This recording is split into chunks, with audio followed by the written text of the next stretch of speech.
federaalku waa hoog. Maansadan waxay soo baxday 2004 markaasoo loo fadhiyay shirkii dalka Kenya Embigati meesha la yiraahdo, laakiin aad loo hadal hayay qorshe la yiraahdo federaal in la soo wado oo Soomaalida lagu dhaqi doono.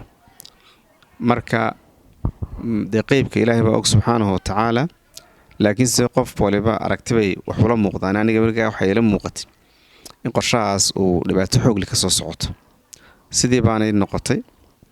Ka wuxuu leeyahay Soomaaliya habeen baa u dumay himiladiinii, hankiinii midnimo Kenya heertay maantana bal aan hoga tusaalayn marsheeho war iga qaata. Federaalkan ay hadal hayaan hadima weeyaane, hoog iyo ba weeyaan haddaad hab u malayseene.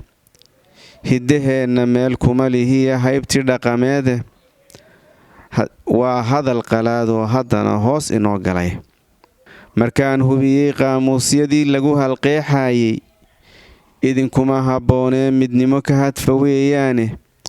Hayb u kala soocma iyo hebella weeyaane, halahaagu yay tegin halkuu helay cir weeyaane.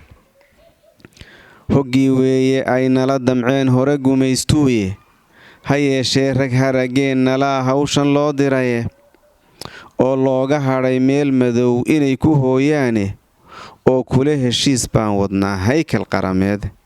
Hengef bayse calan moodayaan habowgu waa kaasi.